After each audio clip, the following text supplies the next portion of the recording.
ভারতীয় জাতীয় ফুটবল দলের কোচ হিসেবে এআইএফএফ কিন্তু চুজ করলো মানালো মার্কোয়েজকে, যিনি এফসি গোয়ার কোচ রয়েছেন বর্তমানে। আর এর সাথে সাথে আনওয়ার সাগা কিন্তু চলছে, সেটা নিয়েও আলোচনা করব। আর এছাড়াও মোহনবাগান কিন্তু বেশ কিছু নতুন প্লেয়ারকে টার্গেট করছে, একজন ভালো মানের ভারতীয় ডিফেন্ডার কিন্তু তারা নিতে পারে, এরকমও খবর রয়েছে। তো সব ডিটেলস নিয়ে আলোচনা করব। তবে তার আগে প্রথমে সবাইকে স্বাগত জানাই আমাদের চ্যানেলে। তো চলুন আর দেরি না করে ভিডিওটা শুরু করা যাক। তো প্রথমেই আসবো ভারতীয় জাতীয় ফুটবল দলের কোচ অ্যাপয়েন্টমেন্টের কথায়। অনেক কোচ কিন্তু শর্টলিস্টেড ছিলেন।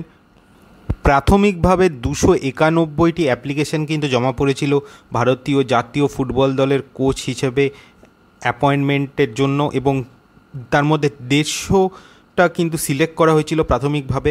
তারপরে শেষে 17 জনকে কিন্তু শর্টলিস্ট করা হয়, এবং তার মধ্যে মানালো মার্কোয়েজ ছিলেন, অ্যান্টোনিও লোপেজ হাবাস ছিলেন, এবং ভারতীয় কোচ হিসেবে কিন্তু সঞ্জয় সেন এবং সন্তোষ কশ্যপের নামও কিন্তু শোনা গেছিলো।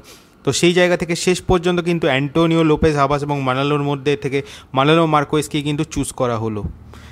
এই যেই অ্যাপয়েন্টমেন্টটা হলো, এর ফলে কিন্তু ফেডারেশনের উপর ফাইন্যান্সিয়াল বার্ডেনটা অনেকটা কমে গেল, কারণ অনেক বড় মানের কোচ যারা ছিলেন তাদের কিন্তু আর্থিক দাবিটাও খুব বেশি ছিল। সেই জায়গা থেকে মানালো মার্কোয়েজ এক তো ভারতীয় ফুটবলে খুবই পরিচিত নাম, এবং তার মধ্যে থেকে কিন্তু তার যে স্যালারির যে রেঞ্জটা সেটাও কিন্তু অতটা হবে না। তো আইএসএলে কাজ করার যে অভিজ্ঞতা রয়েছে, এছাড়াও যে সাফল্য রয়েছে তার ইউথ ডেভেলপমেন্টের ক্ষেত্রে, এবং তার সাথে সাথে আর্থিক দিকটাও বিবেচনা করে সব দিক থেকে কিন্তু এআইএফএফ শেষ পর্যন্ত মানালো মার্কোয়েজকে অ্যাপয়েন্ট করলো।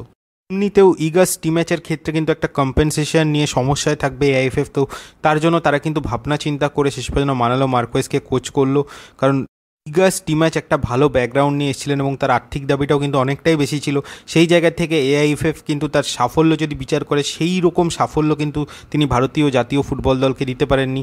সেই জায়গা থেকে মানালো মার্কোয়েজের ভারতীয় ফুটবলে যে সাফল্য, তিনি ইয়াং প্লেয়ারদের যেভাবে গ্রুম করেছেন, হায়দ্রাবাদ এফসিতে মোহাম্মদ ইয়াসির, আকাশ মিশ্রা, লিস্টন কোলাসো, আশিস রায়, হিতেশ শর্মা, নিখিল পূজারির মতো প্লেয়াররা যেভাবে উঠে এসছেন এবং দুর্দান্ত পারফর্ম করেছেন, ভারতীয় জাতীয় ফুটবল দলের হয়েও কিন্তু এদের মধ্যে একাধিক প্লেয়ার ভালো পারফর্ম করেছেন। তো সেই জায়গা থেকে প্লেয়ার তৈরি করা, প্লেয়ার গ্রুম করার ক্ষেত্রে মানালো মার্কোয়েজের পারফরমেন্স খুব ভালো। অন্যদিকে অ্যান্টোনিও লোপেজ হাবাসের মতো কোচ, তিনি কিন্তু জেনারেলি তারকা ফুটবলারদের নিয়ে দল গঠন করেন, ইউথ ডেভেলপমেন্টের ক্ষেত্রে তার অতটা নজর কাড়া পারফরমেন্স নেই।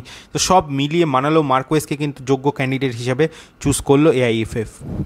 এবং শুধু ইউথ ডেভেলপমেন্ট নয়, একাধিক ভালো খেলোয়াড় কিন্তু তুলে এনেছেন মানালো মার্কোয়েজ। চিগলেনসানা সিংয়ের মতো ডিফেন্ডার উঠে এসছেন, এছাড়াও লিস্টন কোলাসোর মতো অ্যাটাকার উঠে এসছেন, এবং আকাশ মিশ্রার মতো তরুণ একজন লেফট ব্যাক উঠে এসছেন। সেই জায়গা থেকে একাধিক খেলোয়াড় কিন্তু উঠে এসছেন তার কোচিংয়ে, এবং আইএসএল ট্রফি তিনি হায়দ্রাবাদ এফসির হয়ে 2022-এ কিন্তু জিতেছেন।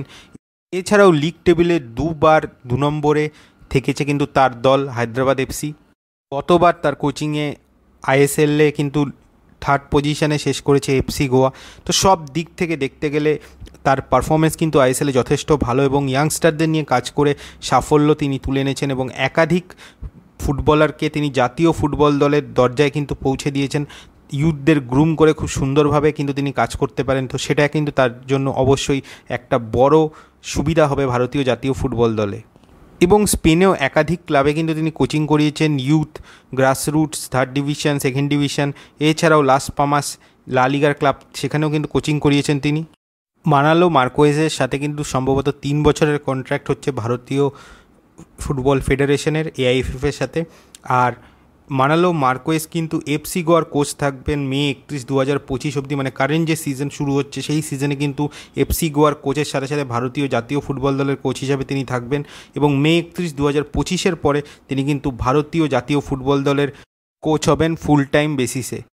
ট্রান্সফার আপডেটে যেই খবরটা উঠে আসছে সেটা হচ্ছে মোহনবাগান কিন্তু ডেসপারেটভাবে একজন ভারতীয় ভালো ডোমেস্টিক ডিফেন্ডার খুঁজছে, এবং সেই জায়গা থেকে একাধিক নাম কিন্তু ভেসে আসছে। প্রীতম কোটাল এবং সন্দেশ জিঙ্গানের নামটা কিন্তু বিভিন্ন ট্রান্সফার রিউমারে উঠে আসছে। সন্দেশ জিঙ্গান গত 2 সিজনে কিন্তু সেই রকম ভালো পারফরমেন্স করতে পারেনি। গত 2 সিজনে কিন্তু অনেকটা সময় তাকে কিন্তু চোট আঘাত এবং বিভিন্ন সমস্যায় জর্জরিত থাকতে হয়েছে, সেরকম ভালো পারফরমেন্স নেই। অন্যদিকে প্রীতম কোটাল, তিনি কিন্তু গত সিজনে অতটা ভালো না খেললেও মোহনবাগানের হয়ে তিনি কিন্তু আইএসএল জিতে কেরালা ব্লাস্টার্সে গেছিলেন। তো সেই জায়গা থেকে মোহনবাগানের খুবই একজন পরিচিত প্লেয়ার এবং ভরসাযোগ্য প্লেয়ার তিনি, এবং তিনি যদি ফিরে আসেন অবশ্যই তাহলে মোহনবাগানের ডিফেন্স কিন্তু অনেকটাই শক্তিশালী হবে, কারণ দুজন বিদেশি ডিফেন্ডার কিন্তু অলরেডি রয়েছে দলে।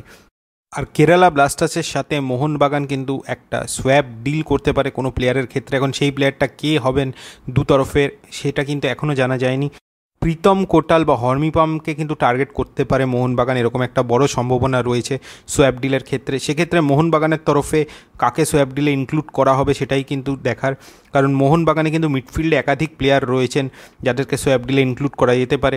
ডিফেন্সে কিন্তু খুব বেশি অপশান নেই মোহনবাগানে, তো সোয়াপ ডিলে তারা কাকে ইনক্লুড করে সেটা কিন্তু দেখার। আর অন্যদিকে আনোয়ার আলী সাগা নিয়ে কিন্তু জল্পনা চলছেই। আনোয়ার আলী পিএসসিকে তার বক্তব্য জানিয়েছেন এরকমই খবর। মোহনবাগানের তরফে বক্তব্য কিন্তু খুব তাড়াতাড়ি জানিয়ে দেওয়া হবে, জুলাই 28-29 তারিখের মধ্যে কিন্তু তাদের তরফ থেকে বক্তব্য জানিয়ে দেওয়া হবে। এবার কিন্তু প্লেয়ার স্ট্যাটাস কমিটি ডিসিশন নেবে, এবং এই পুরো সিনারিওটাই কিন্তু মোহনবাগান, দিল্লি এফসি এবং আনোয়ারের মধ্যে চলছে। এবার দেখার যে প্লেয়ার স্ট্যাটাস কমিটি কার পক্ষে ডিসিশন নেয়। বেশ কিছু কমপ্লিকেটেড লিগাল ম্যাটার্স আছে, তাই এই ডিটেলস নিয়ে কিন্তু এই ভিডিওটা ডিসকাস করলাম না, পরে এই ব্যাপারটা ওভার হয়ে গেলে ডিসকাস করব। তবে মোহনবাগান কিন্তু হাত গুটিয়ে বসে নেই। আনোয়ার ম্যাটারটায় যা হবে পিএসসিতে হবে সেটা পরে দেখা যাবে। তবে মোহনবাগান কিন্তু আপাতত ট্রান্সফার উইন্ডো শেষ হওয়ার আগেই একজন ভালো মানের ভারতীয় ডিফেন্ডার বা একাধিক ডিফেন্ডারকে সই করাতে চাইছে। তো পিএসসিতে যাই ডিসিশন হোক, মোহনবাগান কিন্তু সব রকম প্রিকশন নিয়ে রাখতে চাইছে যাতে তাদের এই সিজনে পরের দিকে আর সমস্যায় না পড়তে হয়। তাই কিন্তু দলটাকে তারা প্রথমে স্ট্রং করে রাখছে, তারপরে পিএসসিতে যা হবে সেটা দেখা যাবে। এরকমই কিন্তু মোহনবাগান ম্যানেজমেন্টের মনোভাব। আজকের ভিডিওটা পর্যন্ত রাখছি। ভিডিওটা ভালো লাগলে অবশ্যই লাইক, শেয়ার এবং কমেন্ট করবেন, এবং যারা আমাদের চ্যানেল নতুন এসেছেন বা আমাদের চ্যানেলটিকে এখনও সাবস্ক্রাইব করেননি প্লিজ আমার চ্যানেলটিকে সাবস্ক্রাইব করে দেবেন। তো চলুন, ততক্ষণের জন্য টাটা।